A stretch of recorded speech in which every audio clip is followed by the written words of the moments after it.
안녕하세요, 의장님. 네, 반갑습니다. 예, 2년 동안 어떻게 전반기 수원시의회 의장 마치시고 또 본인 일을 하시거나 좀 쉬셔야 되는데 또 결국 최고위원 선거 때문에 동료를 불철주야도록 하셨습니다. 네. 근데 조금 더 쉬셔야 되는데 또 계속 그냥 산적하시잖아요. 그렇죠.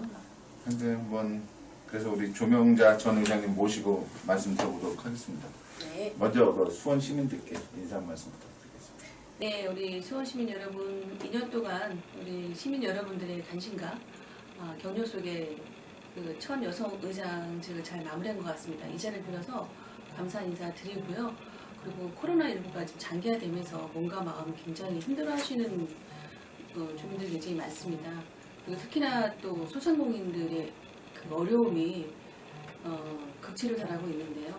이 또한 저는 지나갈 거라고 보고 있습니다. 우리나라 민족성이 또 어려울 때도 힘이 되고 같이 의지하는 의지력이 굉장히 강한 민족이기 때문에 지금 잘 또 도와주려고 하고 잘 겪으려고 하는 부분들이 많아서 잘 이겨내셔서 내년에는 정말 활짝 웃는 본래 실생활로 돌아올 수 있는 그런 희망을 가져주시기를 당부드리고 싶습니다. 시민 여러분 조금만 힘내십시오. 그 수원시 의회 사상 그 첫 여성 의장을 지내셨습니다. 그렇죠. 아주 성공적으로 마치셨는데 그 전반기 의장을 마치신 소감과 그리고 의장을 하시면서 이것만은 꼭 하고 싶었는데 좀 아쉽게도 좀 못했던 거 있으시다면 좀 말씀해 주세요. 일단 그 전반기 의장을 이렇게 잘 마무리했다라고 평가는 제가 할 수는 없지만 어떤 주변에서 잘했다라는 또 이렇게 이 평가들을 해주셔서 잘했나 보다라는 생각을 하고 있고요.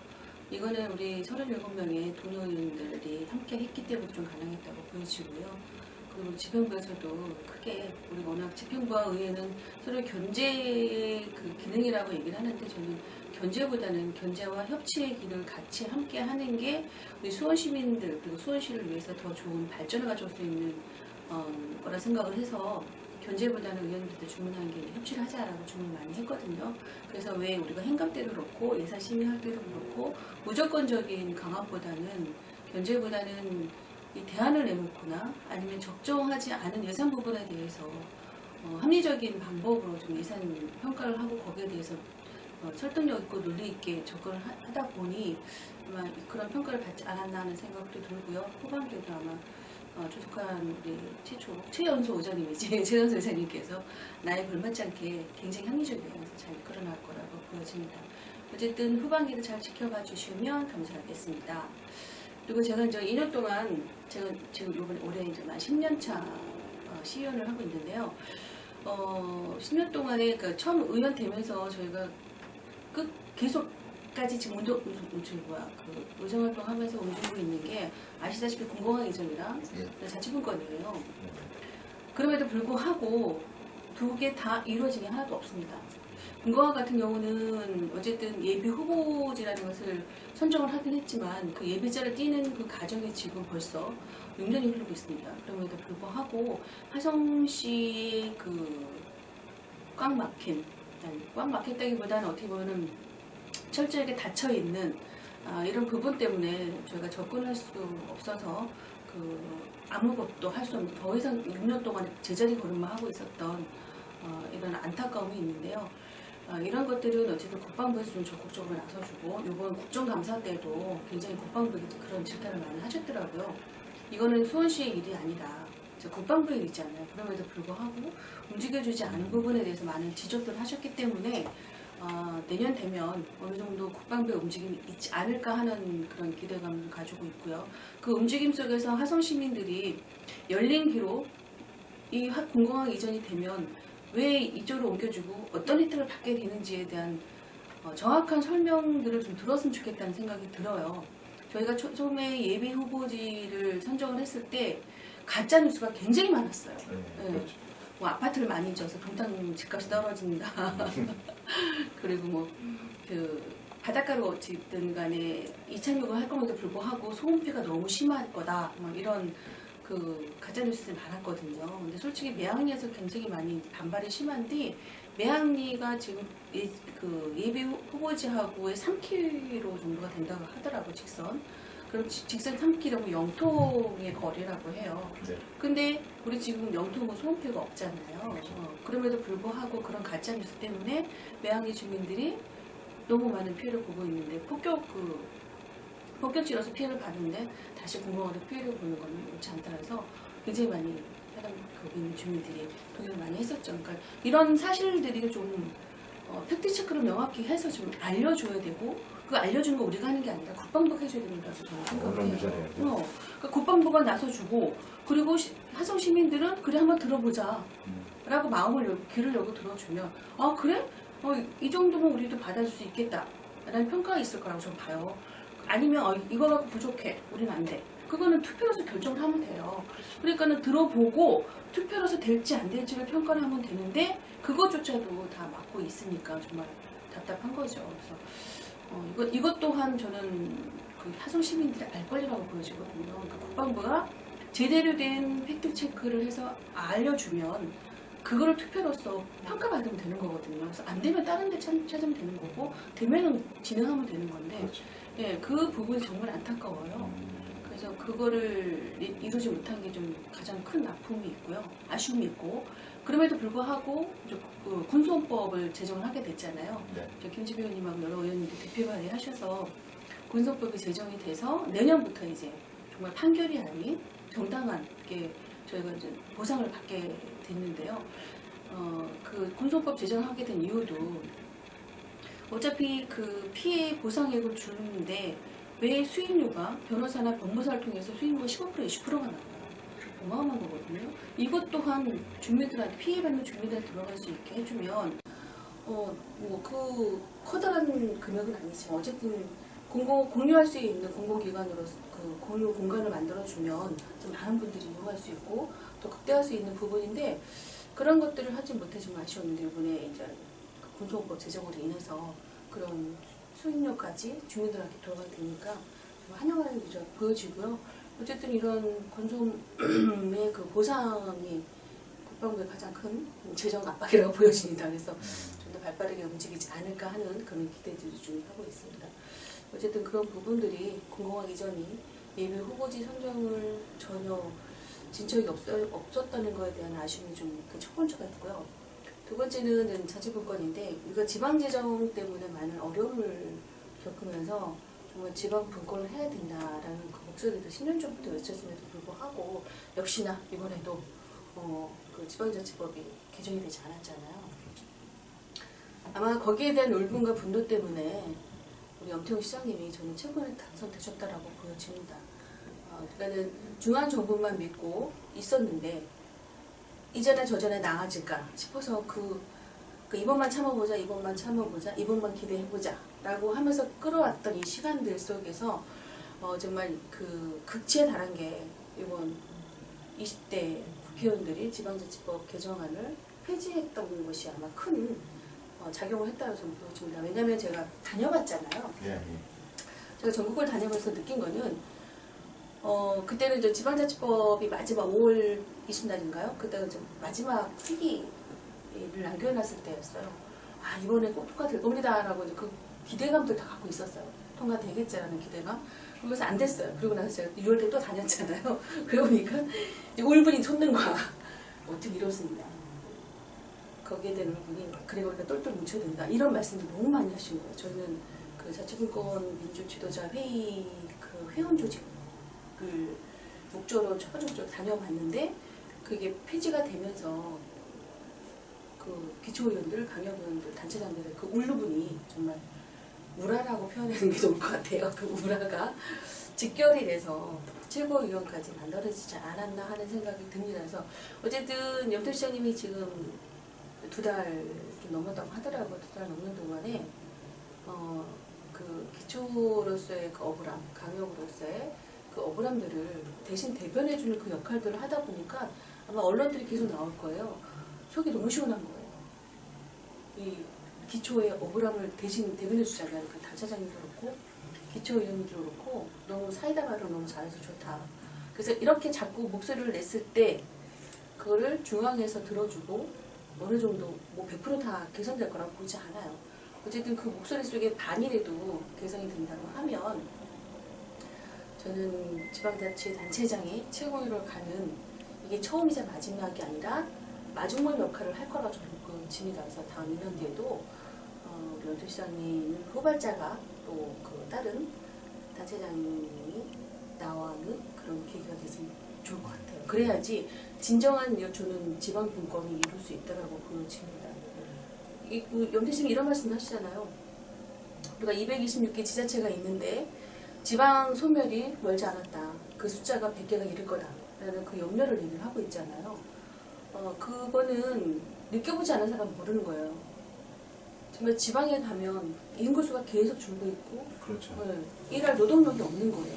노동력이 없다 보니 점점 사람들이 빠져나갈 수밖에 없는 구조이고, 그러다 보면 사람이 있어야 마을이 존재하는 이유가 되는데 사람이 없다 보니 마을이 존재를 묻는 거잖아요. 그러면은 사람이 없으면 그 마을의 역할을 못하기 때문에 단체장들도 존재력이 없는 거잖아요. 그러니까 이 지방의 소멸을 막기 위해서는 우리가 계속 국가균형 발전도 얘기하고 지방 분권도 얘기를 하는 이유 중에 하나라고 보여지면서 외국처럼 3만 인, 5만 소수의 지방에도 정말 200억, 2천억 투자해서 다시 사람들이 몰려올 수 있는 그런 깨어있는 의식이 있지 않으면 정말 지방 소멸 시대는 저는 눈앞에 보이는 그 가시화가 아니라 실제 모습이 될 거라고 저는 염려가 돼가지고.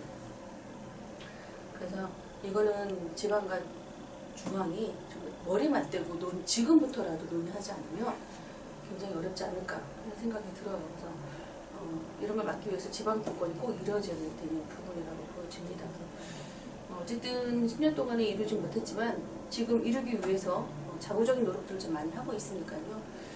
이것도 아마 저 임기 중에 2년밖에 남지 않았지만 우리 민선 7기 안에는 이루어지지 않을까 하는 희망을 좀 가지고 있어요. 그게 가장 아쉬운 것 같아요. 두 가지 이루지 못하는 거. 지금 보면 그 수원이 그 규모에 비해서 어떤 중앙정부로 제대로 된 대우라고 하기엔 좀 뭐 그렇지만은 제대로 된 대우나 어떤 그 여러 가지 그 좀 많은 좀 단점이 있는데 이거에 대해서는 좀 어떻게 생각하세요? 많죠.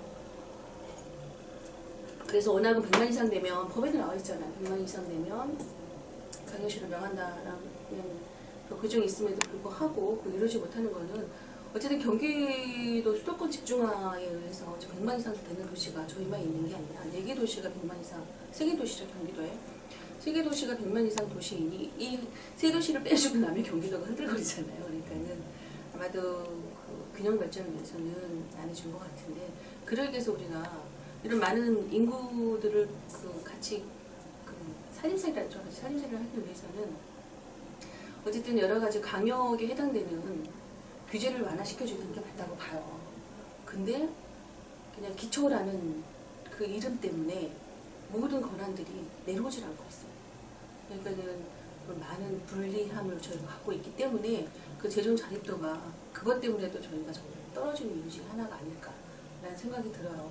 물론 지방 내려가면 자립도가 더 떨어지더라고요. 16%대도 있더라고요. 그래서 그거 좀 깜짝 놀라긴 했지만 어쨌든 그 125만의 인구를 유지하기 위해서 그 수원 시민들의 125만 수원 시민들의 삶을 질을 좀 유지하기 위해서죠. 높이는 거는 좀 기대는 안 해요.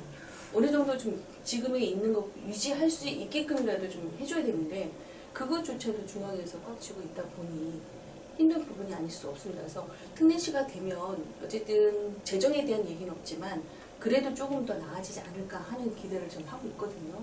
그러니까 기초와 강역의 중간 부분이기 때문에 좀 완화된 규제와 그 다음 재정의 확충이 좀 이루어지기 때문에 수원 시민들의 그 수원시 발전뿐만 아니라 발전한다는 건 삶의 질도 좀 높아진다는 얘기가 되기 때문에 그런 것들이 존재하지 않을까 하는 기대를 하고 있거든요. 어쨌든 가장 중요한 재정권, 학권 확충이 저희는 제일 중요하다고 보여집니다. 그래서 이런 부분들을 하루속히 지방자치법 개정안으로 채워지기를 바랄 뿐이죠. 예. 저기 연태훈 시장이 그 기초 단체장으로서는 그 최초로 지금 당 최고위원이 됐습니다. 이 결과에 대한 의미는 앞에 질문에서 충분히 좀 설명하신 것 같아가지고 이 최고위원 그 선거를 많이 이를 위해서 많이 애를 쓰셨는데 이걸 하시면서 느꼈던 소감을 좀 말씀해 주세요. 저희가 이제 헌화권하고 그다음에 영남권을 좀 다녀봤잖아요. 정말 안타까웠던 거는 저희가 수도권이었기 때문에 저는 그 120 재정권이 저희가 재정 자립도가 계속 내려가고 46%까지 내려갔잖아요.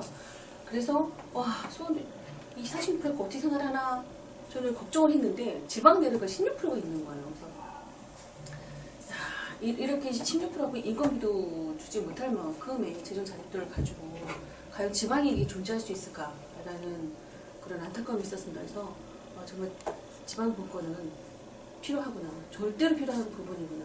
그러니까 우리가 말로만 국가균형을 외치지 말고 정말 이들한테 필요한 거, 이 마을에 사람들이 살 수 있게 하는 이 제도가 무엇보다 정말 필요하다는 느낌을 받고 왔어요. 그래서 제가 제안을 했죠. 시장님한테 그 후보 시절에 우리 그 최고위원을 지목하는 게 지정해주는 게 있어요. 당대표가 두 분이. 그래서 저는 그 호남권 최고위원들 많이 있으니 영남권이나 강원권에 최고위원을 좀 지목을 해서 같이 가면 좋겠다. 그래야 어느 정도 예산 확보하는 데도 좀 힘을 받잖아요. 그래서 그런 제안을 했는데 그러지 않아도 이낙연 당대표님이 후보로 계실 때 영남 가서 그 말씀 발언을 하셨다고 하더라고요. 영남권에 저 당대표가 되면 후보를 지정 후보를 내겠습니다라고 약속을 했다고 하시더라고요. 그래서 그 약속을 지켜주셨더라고요. 저도 느꼈는데 당대표께서 느끼시고 실천해 주셨더라고요. 근데 강원권은 굉장히 힘들어요. 강원도 힘들고 재정이 가장 힘든 거는 호남 그 작은 도시들이에요. 그래서 관광지도 안 되고 그리고 농업 기반 도시긴 한데 농업 거기다 기반을 만들기에는 이게 그 물류할 수 있는 거리가 너무 멀다 보니 그게 집중도가 떨어지는 거라고 보여지거든요. 그래서 이런 작은 도시에 물류권 확보할 수 있고 그다음에 젊은 사람들이 가서 농사 지을 수 있는 기반을 좀 만들어줘야 되지 않을까 라는 생각이 들어서 집중 투자도 해야 된다고 보거든요. 근데 문제가 뭐냐면 우리가 이제 사람들이 모이게 하려면 물론 거기에서 그 경제력이 산출을 돼야 되는 건 맞지만 그 외에 기반 시설이라는 것이 있어요. 가장 많이 따지는 게 교육이에요. 진짜 젊은 엄마들이 그 동네 가서 살고 싶어도 초등학교가 있는지 중학교가 있는지 고등학교가 있는지 이런 걸 굉장히 많이 따져요. 근데 지금 계속 인구가 줄다 보니 학교가 통합을 하고 아니면 폐교를 하고 있잖아요. 그러더니 젊은 엄마들이 갈 수 있는 기반 시설을 점점 좁혀주는 거예요. 그러니 누가 가냐 이거죠. 갈 수가 없는 거죠. 우리가 세종 신도시 그 만들 때도 다 주말 부부 하잖아요. 왜 안 그런지 아세요? 교육 기반이 약하기 때문에 안 가는 거예요. 그러니까는 이런 그 기반들이 만들어졌을 때 인구는 늘 수밖에 없는 상황이라고 보여지는데 그럼에도 불구하고 이거는 교육 기반이라는 건 하루아침에 이룰 수 있는 게 아니잖아요.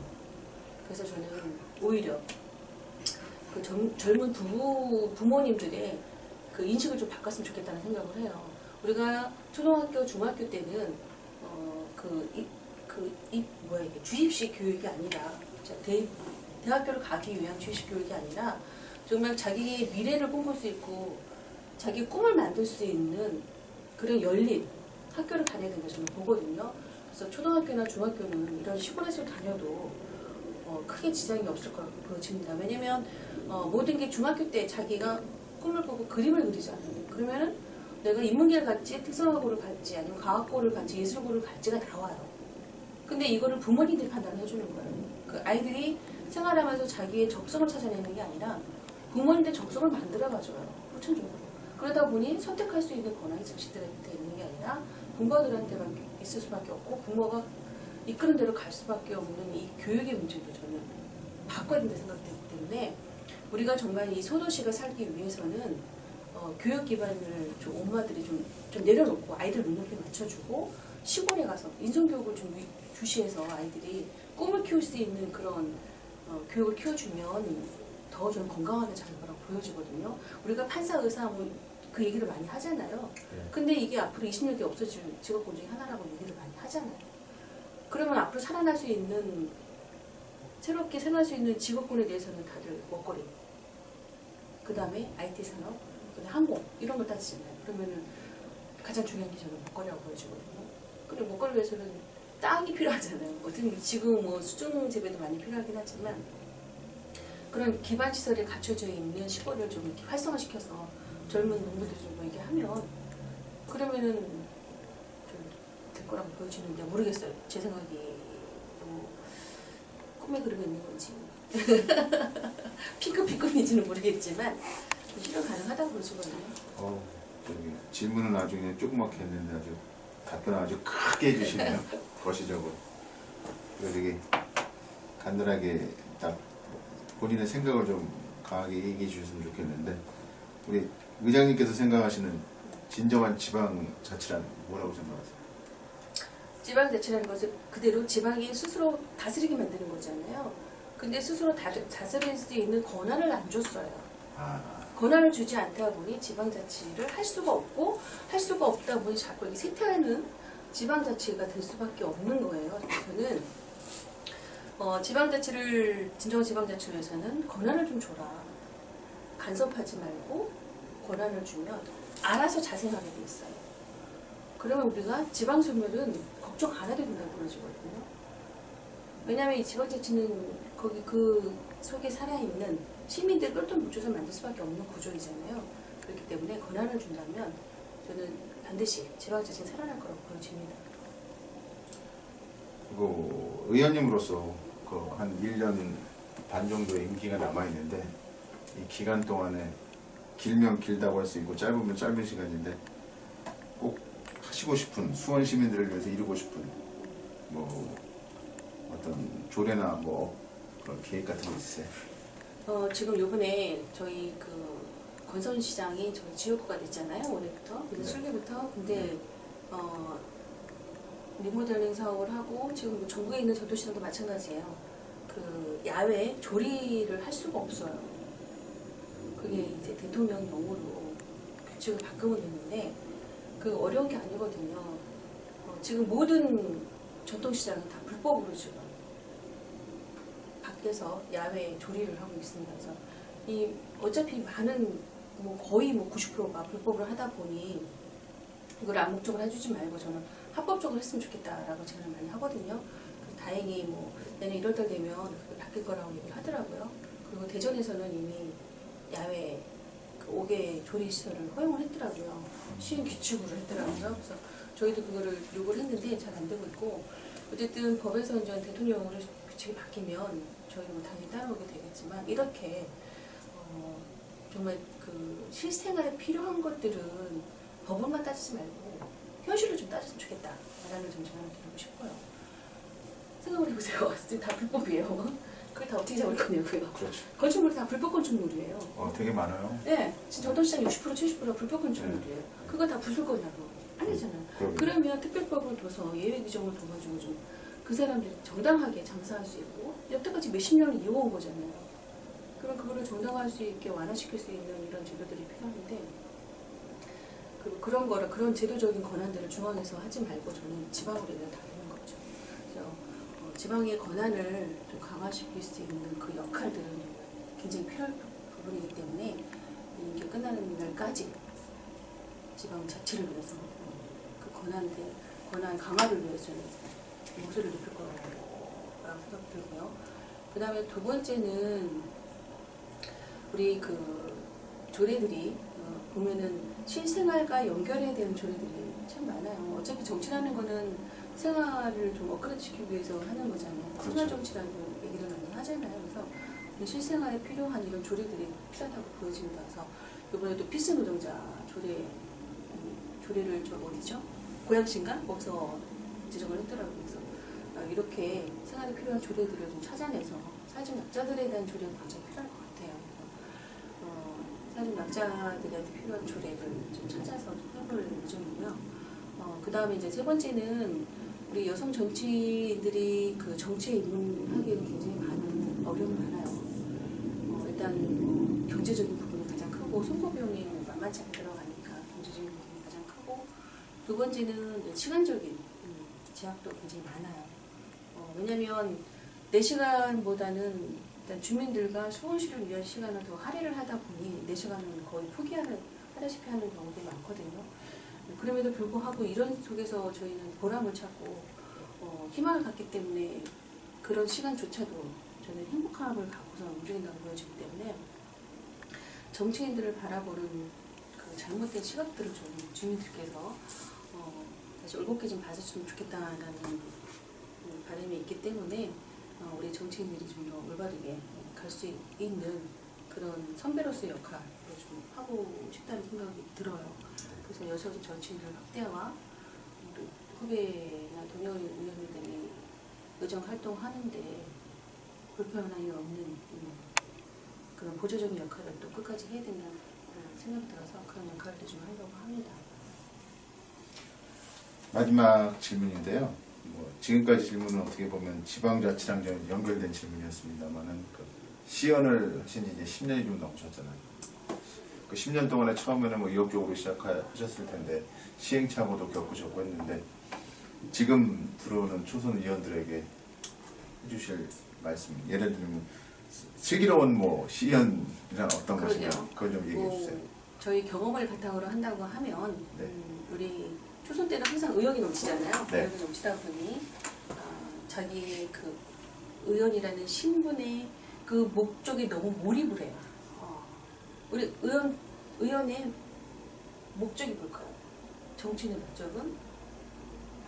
시민들을 위해서 공부. 그러니까 시민들에서 봉사잖아요. 시민들에서 봉사하기 위해서는 집행부가 견제할 수밖에 없어요. 그렇죠. 네. 그러니까 이 견제에 너무 치중을 하는 거예요. 치중을 하다 보니 갈등이 너무 많아요. 그래서 이 갈등이라는 게 이게 올곧게 가는 방향이면 상관이 없는데 이 갈등 때문에 서로가 적이 되고 그 다음에 건너올 수 없는 강을 가게 되면 안 되는 거거든요. 그래서 제가 저는 협치라는 말을 굉장히 강조를 하는 부분 중에 하나가 좀 그런 부분이라서 어쨌든 우리 초선 의원들이 지금 이제 2년이나 세월이 흘렀기 때문에 이제 그런 부분이 많이 이제 완화되고 있긴 하지만 아직까지도 굉장히 많이 목소리를 내고 갈등을 일어나는 이런 문제들이 있어요. 그래서 저는 자기 그 목적에 맞게 행동하는 것도 중요하지만 어쨌든 같이 함께 가는 것도 굉장히 중요하다고 보여주거든요. 그래서 이게 하나의 공동체라는 목적의식을 가지고 간다고 하면 큰 갈등은 없을 거라고 보여져요. 또 갈등만이 무조건 힘을 위한 건 아니거든요. 협치도 수호심을 위한 거기 때문에 어떤 게 더 좋고 나쁘다라고 평가는 이제 본인이 할 수 있는 부분이긴 하지만 저희 선배로서 이렇게 10년 동안 의정활동을 하다 보니 적정한 견제와 적정한 협치가 필요하다. 그렇기 때문에 적정한 협치를 위해서는 좀 이렇게 마음의 문을 좀 열었으면 좋겠다라는 얘기를 좀 하고 싶어요. 그래서 그 첫 번째로 얘기하고 싶고 두 번째는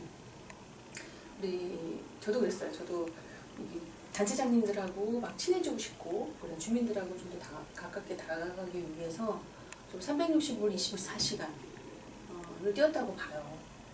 그래서 나는 귀가하는 시간이 다들 늦어요. 11시, 12시에 들어가시는 분들 많아요. 그리고 또 아침에 나와야 되고 어느 분도 그러대요. 100일 동안 의정활동 하는 거 있는 거 아니냐.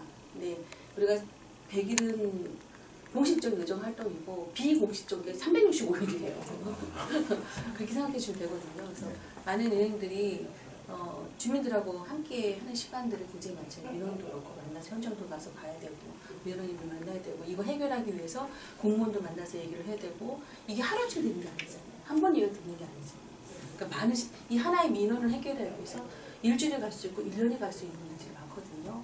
그래서 이 보이지 않는 속에서 의원들이 얼마나 많은 움직임을 하고 있는지에 대해서 우리 수원시민들께서 좀 이렇게 열린 마음으로 좀 봐주셨으면 좋겠다라는 얘기를 좀 해주고 싶어요. 해드리고 싶은데 그게 잘 될지 모르겠지만 어쨌든 우리 37명의 수원시민들은 제가 봐도 정말 열심히 하고 계십니다. 그래서 타시에서도 타시의회에서도 역시 수원시가 가면 달라. 수원시는 달라라고 해서 정말 추앙받는 그 수원시의회가 됐다고 좀 자부하고 싶은데 그렇게 그런 추앙을 받기 위해서는 얼마나 많은 의원들이 노력을 했겠습니까?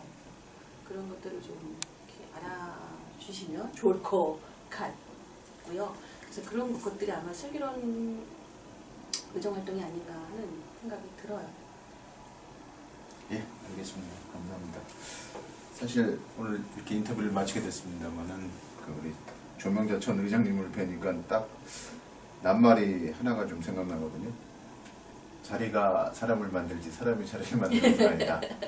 여기에 딱 해당하시는 정치인 같으세요. 아, 이거 맞습니다. 오늘 귀한 시간 내주셔서 감사합니다. 감사합니다. 네. 네.